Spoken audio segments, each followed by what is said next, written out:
Estou lendo um estudo acerca do livro de Ageu, a partir da introdução por F. Roy Coate. O curto livro de Ageu, assim como a pequena carta de Paulo a Filemon no Novo Testamento, forma um belo e breve esboço da religião prática. Assim como no caso de Filemon, as circunstâncias sociais que ele pressupõe estão muito distantes das condições de hoje. Mas outra vez, como no caso de Filemon, sua mensagem ética e prática é tão nova e vívida hoje como sempre. Em 597 a.C. e novamente em 587, a calamidade que tantas vezes e de forma tão intensa fora pronunciada pelos profetas havia esmagado Jerusalém e o seu templo, quando o Império Babilônico realizou represálias à revolta dos reis judeus contra o seu domínio, depois da deportação da maioria do povo para a Babilônia e do saque do conteúdo da terra. Esta estava deserta e ociosa, esperando a distante restauração profetizada por Jeremias 25 e 26. Então, em 539 a.C., Ciro, o rei medo-persa, um governante de sabedoria e até caracterizado por sua mente aberta, finalmente havia estabelecido seu domínio sobre o Oriente Médio, ao tomar a própria Babilônia, capital do império. Após consolidar o seu poder, uma das primeiras ações de Ciro, seja por respeito genuíno pelas religiões dos povos que dominava, seja por conveniência e sagacidade, foi promulgar um edito inter alia para a reconstrução do templo em Jerusalém. O pano de fundo para a profecia de Ageu pode ser visto em Esdras 1 a 4:5 e 4:24 a 6:62.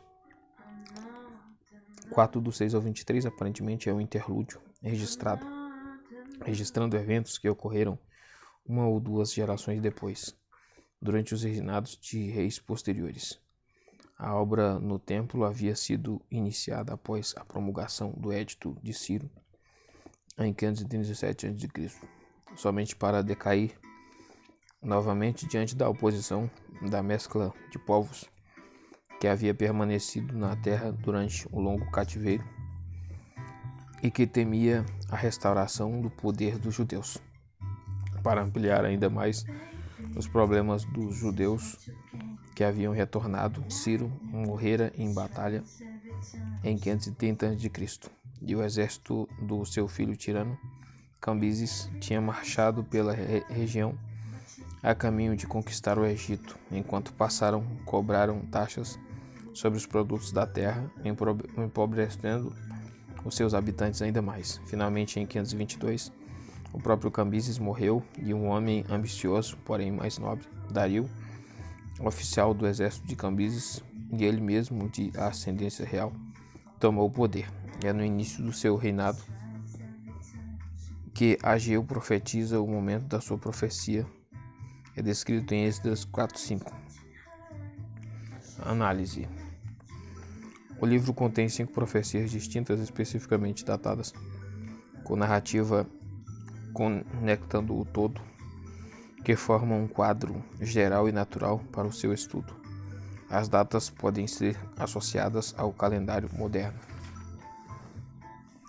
Capítulo 1. Apelo de Ageu, 29 de agosto de 520 a.C. Além das referências em Esdras 5:1 e 6:14, nada se sabe de Ageu, exceto o que o próprio livro indica. Ele pode ter sido um recém-chegado da Babilônia ou um residente de muito tempo que observou a perda de entusiasmo de seu povo e a desmoralização por causa da oposição e das provações dos desastres naturais e da pilhagem de exércitos estrangeiros. Ele e o seu colega Zacarias 1:1, foram incitados a levar a sua voz quando o Espírito de Deus os despertou para as condições da sua nação. Suas mensagens foram de encorajamento e esperança, como também de exortação. A cura para as enfermidades do povo estava nas mãos do seu Deus e o seu Deus era soberano tanto sobre a natureza quanto sobre a história das nações. Ageu 1:11, 2:6. Ele estava próximo e era acessível ao coração dos que o buscavam. Ageu 2:4. A datação detalhada das profecias de Ageu indica a tremenda importância associada ao retorno ao povo da autêntica voz da profecia depois de um longo silêncio na terra. Deus também tinha feito corresponder a restauração da voz profética com a provisão de líderes dignos dos seus heróis do passado. Zorobabel, descendente da casa real de Davi, e Josué, possuidor de um nome significativo para todo judeu. Os dois profetas formavam uma boa combinação. Ageu era simples, prático, direto. Suas palavras estão em forma métrica simples, apelando para o senso de vergonha do povo e despertando os judeus da sua letargia e resignação egoístas. Zacarias era visionário e poeta, levantando o espírito desanimado e desmoralizado do povo com palavras encorajadoras. Assim diz o Senhor dos Exércitos: eu tenho sido muito zeloso com Jerusalém e Sião, mas eu estou muito irado contra as nações que se sentem seguras. Zacarias 1:14-15. Assim diz o Senhor: estou me voltando para Jerusalém com misericórdia. Zacarias 1:16. E depois aquela certeza maravilhosa: porque tudo o que tocar em vocês toca na menina dos olhos dele. Zacarias 2:8. Por direto e prático que Ageu fosse, sua verdadeira percepção profética fica clara nesse parágrafo de abertura. Dois fatos separados e aparentemente são relacionados: a miséria econômica dominante e a insensatez da reconstrução do templo que havia apenas sido iniciada, essa altura tão conhecida que era tomada por certa e praticamente ignorada, são fundidos em uma repentina ilustração. Durante quase 20 anos, o povo havia sido amesquinhado diante do desânimo esmagador. Aceitando seu papel de vassalo, tinha se resignado a tornar a vida o mais confortável possível. Versículo 4. A expressão casas de fino acabamento talvez não signifique mais do que casas cobertas, e ser o mais imperceptível possível. De repente, Ageu vê a passividade deles como uma causa e não um resultado da sua condição desanimadora, e a força para despertar o povo para um avivamento nacional é o reavivamento do seu compromisso e do seu zelo religioso. O templo negligenciado era um símbolo patente de sua condição espiritual e moral. Alguns comentaristas consideram, de fato, 2:13 um retrato do templo prostrado como um corpo morto, ritualmente impuro entre eles. Impulsionados a ação urgente de se reconstruir a casa de Deus, eles descobriram que a cura para suas outras mazelas também estava nas suas mãos. A causa de suas fraquezas não estava em forças fora do seu controle, e o seu remédio estava em seu poder. Versículo 7 e 8. Era uma mensagem que correspondia ao convite inspirador de outro profeta, em Isaías 55, do 1 ao 3. Confira versículo 6 e 11. A percepção de Ageu lança uma luz fascinante e importante sobre a função da fé religiosa na sociedade. Busquem, pois, em primeiro lugar o reino de Deus e a sua justiça, e todas as coisas lhes serão acrescentadas. Mateus 6:33. A seção é interessante também em virtude das indicações de condições e do desenvolvimento econômicos da época. A referência a colocar o salário numa bolsa talvez não seja uma indicação de cunhagem de moedas. Zacarias 12:11, em que os salários eram pesados em pedaços de metal precioso. Embora a cunhagem de moedas tenha começado a se tornar comum nessa época, e Dario receba o crédito por tê-la introduzido na Pérsia a partir da Lídia. Confira dinheiro no NBD, mas estamos evidentemente numa sociedade em que uma economia monetária rudimentar está começando a substituir o sistema imemorial do escambo. em que os metais eram apenas um meio de troca. Certamente, a última frase do versículo 6 soa como uma descrição vívida de inflação monetária, provavelmente causada pela pilhagem de tropas de Cambises, como também pelos desastres naturais descritos por esse trecho. E versículo 2, 16, 17. Um economista moderno também sorria diante da sugestão de Ageu de que o desvio de recursos produtivos para o exercício improdutivo de gastos públicos, como a reconstrução do templo, pudesse remediar tal inflação.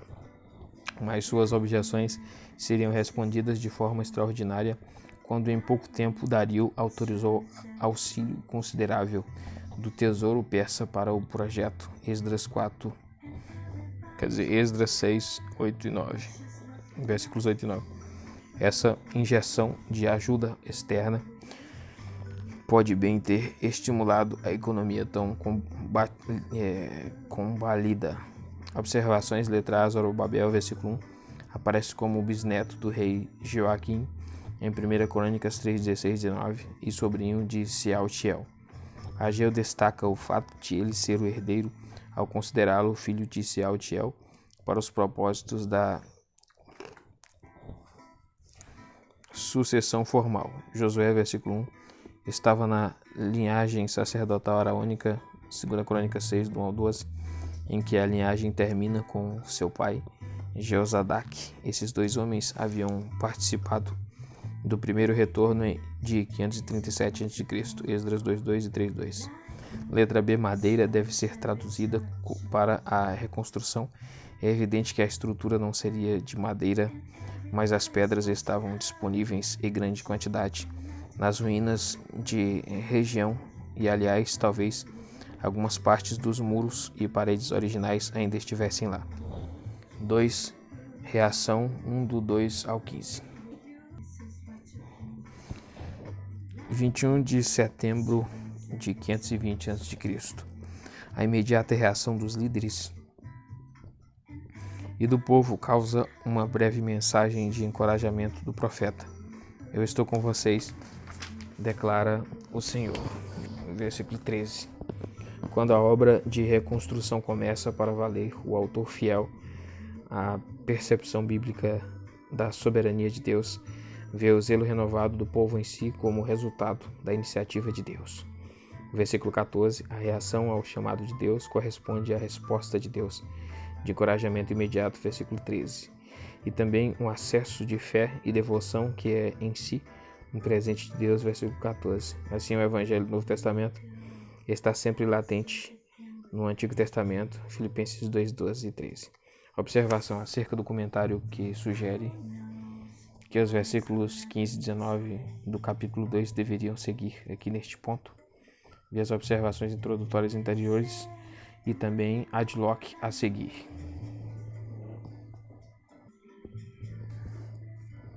Três, o propósito universal de Deus. 17 de outubro de 520 a.C. Quase um mês depois, a voz profética foi ouvida novamente.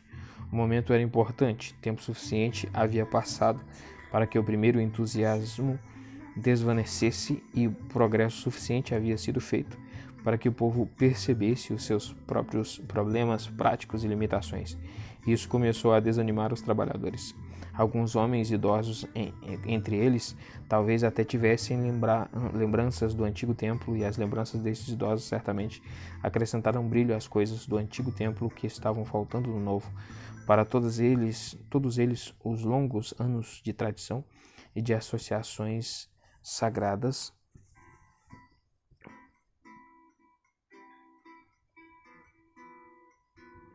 do antigo templo devem ter estado lamentavelmente ausentes naquilo que suas mãos estavam agora formando. Deus, como sempre, está perto das dúvidas e fraquezas do seu povo. O encorajamento vem em retrospectiva quanto em perspectiva. As mesmas profundas lembranças raciais do povo são agitadas ditadas por um lembrete das suas raízes nacionais no grande livramento do Êxodo. O que eles viram acontecendo, a obra que suas próprias mãos estavam forjando, não deveria ser desprezado, pois era parte da sua longa experiência nacional de fidelidade e do amor leal do seu Deus. O paralelo é reforçado pela mensagem a Josué, versículo 4, que faz eco ao encorajamento semelhante dado a outro Josué e a Israel quando entraram na terra prometida, muitos séculos antes, Josué 1:5. Aquilo de que eles mesmos faziam parte era mais um exemplo do cumprimento tangível e visível das promessas antigas à sua raça. São também promessas que prefiguram as promessas mais amplas do Evangelho, Mateus 28:20 e João 14:23. A retrospectiva conduz à perspectiva. O Senhor dos Exércitos, um nome de grande impacto que evidentemente era um dos favoritos de Ageu, era Senhor da terra e das nações. Assim como o templo de Salomão havia sido preenchido com riquezas de muitas nações, essa nova construção também seria enchida com os tesouros delas, até que duplamente o seu predecessor não eram todos os tesouros da terra possessão do seu Deus.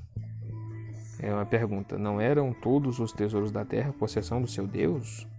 Observações. Letra A. A tradução do versículo 7. Em algumas versões, nota de rodapé da NVI, o desejado de todas as nações, assim também a ARC, traz nuances messiânicas, mesmo sendo uma tradução enganosa e provavelmente incorreta no sentido original e evidente. Vê as versões antigas, página 17. Nenhum cristão que lê esses versículos pode deixar de refletir que o tesouro e o esplendor de que os contemporâneos de Ageu nem poderiam sonhar iriam de fato honrar o lugar em que eles estavam trabalhando na pessoa do humilde filho do homem. Em sentido literal, os subsídios generosos de Dario, já mencionados, Esdras 6:8, teriam dado ao povo um sentimento incipiente do cumprimento da profecia. Cumprimentos posteriores da profecia viriam séculos mais tarde, por meio das esplêndidas extravagâncias com que o notório Herodes tentou comprar a lealdade dos judeus. João 2:20. Mas para a compreensão cristã, o cumprimento supremo certamente foi quando o visitou aquele que não possuía tesouro terreno algum e a rejeição de quem causou a sua destruição. Mateus 24:1. Letra B, versículo 9. Paz. A palavra multifacetada, shalom, abarcando paz, justiça e completude. 4. O favor imerecido de Deus. 2, do 10 ao 19. 18 de dezembro de 520 a.C., mais 2 meses se passaram e quase 4 desde a primeira profecia de Ageu. Esta próxima seção do livro contém o enigma mais difícil. Qual foi o pretexto e o tópico que causaram o estranho questionamento de rituais dos versículos 10 e 14? Como vimos, alguns comentaristas sugeriram a solução de uma corrupção textual hipotética e sugerem que os versículos 15 a 19 estavam associados originariamente à segunda profecia, seguindo o versículo 13 do capítulo 1 e fazendo a emenda do mês em 2:18. A sugestão tem apelo superficial, os versículos à primeira vista soam naturais após um 13, mas vê comentários a seguir e os estranhos, versículo 10 e 14, então seriam de ser interpretados por si mesmos. Com base nisso, eles foram associados à tendência dos judeus que retornaram do exílio de se casar com os povos mistos da região. Confira Esdras 9:1-3, Neemias 13:23. Mas por outra razão qualquer, isso seria considerado um anacronismo aqui. Com base nesse tipo de interpretação, alguns comentaristas consideram Ageu o pai do exclusivismo judaico. Um deles, aliás, cita a data dessa profecia com o dia do nascimento do judaísmo. G. Forrer, Introduction to the Old Testament, página 460. Como já observamos, no entanto, não há evidências nos manuscritos para essa reconstrução do livro, por atraente que seja. Não há nada explícito no trecho para associá-lo aos problemas de pureza racial e cultural, que podem muito bem ter se tornado proeminentes mais tarde. É igualmente possível e, no contexto certamente mais apropriado, associar o trecho com as circunstâncias que até aqui foram as mais destacadas na pregação de Ageu.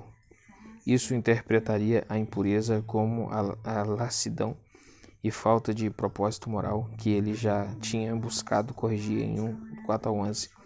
A indolência, como também a desmoralização e o desânimo gerais, são tão hostis e debilitantes como muitos pecados declarados. É exatamente nesse contexto que a percepção e a estatura proféticas de Ageu mostram sua verdadeira grandeza. O princípio cultural da transmissão da impureza ritual então se torna para ele uma lição ilustrativa prática do profundo princípio moral e do contágio moral da disposição de ânimo decadente e da indiferença. Se é de validade duvidosa considerar o profeta o pai do exclusivismo judaico, certamente é plausível dar-lhe o crédito por formar parte considerável de um aspecto muito mais atraente do judaísmo. Seu senso de propósito e direção morais. Ageu teria se sentido em casa com os evangélicos vitorianos. Há outras percepções importantes nesse texto. Preeminente é a consciência da ordem ética que permeia o conhecimento de Deus do profeta. Para Ageu, a vida tem de ser vivida com responsabilidade, e o homem presta contas a Deus, cuja prerrogativa é a execução da justiça nos eventos comuns e nos relacionamentos da vida. Se muitos não enxergam a lição entre as atitudes morais e as experiências materiais do homem, Ageu, ao contrário, anuncia um elo direto entre elas. Mas, paralelo a essa percepção, está o entendimento de que Deus é também um Deus de misericórdia e compaixão, pronto a recompensar e socorrer até mesmo a nação impura. Embora seja impura em cada obra de suas mãos e em cada oferta que traz, basta a nação responder ao chamado de Deus. Assim ele pode concluir em quarta profecia com uma confirmação retumbante da promessa que estava incluída na sua primeira admoestação. Observações, letra A, versículo 19. Ainda há alguma semente no celeiro?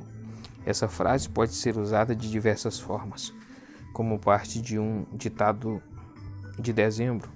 Lembra os seus ouvintes de que não há mais semente no depósito, mas já foi semeada, latente com a promessa da colheita que Deus prometeu. É um paralelo adequado com a afirmação seguinte, segundo a qual as árvores ainda estão infrutíferas. Se tivesse sido um ditado de setembro, como exigiria a teoria segundo a qual essa seção do livro estaria fora de lugar? Teria se referido à semente madura da colheita, pronta para ser armazenada, e com a afirmação seguinte significaria mais uma colheita frustrante. Versículo 18. O dia em que os fundamentos do templo do Senhor foram lançados. Esdras 3:10 e 4:24 sugeriria que isso ocorreu em 537, mas também é possível que Ageu estava se referindo ao recomeço das obras que tinham ocorrido recentemente. A segunda alternativa tornaria um pouco mais plausível a teoria segundo a qual essa seção do livro está associada ao capítulo 1. Vê comentário acerca da ambiguidade da expressão em Joyce G. Baldwin, Haggai, Zecaria, Malachi, Tot C, páginas 52 a 53. Vê a mensagem pessoal a Zorobabel 2:20 a 23, 18 de dezembro de 520 a.C.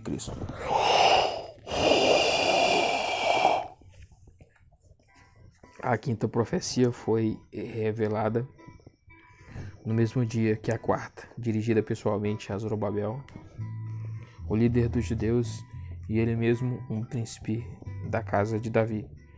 Forma um epílogo escatológico do livro e, após o trauma do exílio, restabelece, com nuances messiânicas, as antigas profecias de Deus em relação à linhagem de Davi. Nessa profecia podemos perceber um resumo profético típico. Versículo 21. Eu farei tremer, são palavras típicas do estabelecimento de uma nova era, um novo éon nos propósitos de Deus, caracterizado pela construção do novo templo. Apesar da derrota das nações da terra e do colapso da ordem existente, um caos suicida, o servo escolhido de Deus vai permanecer inabalável, seguro como o anel na mão do próprio Deus. Ele, na verdade, vai ser a personificação visível da verdade de que Deus é o causador do juízo e que ele mesmo permanece inabalável.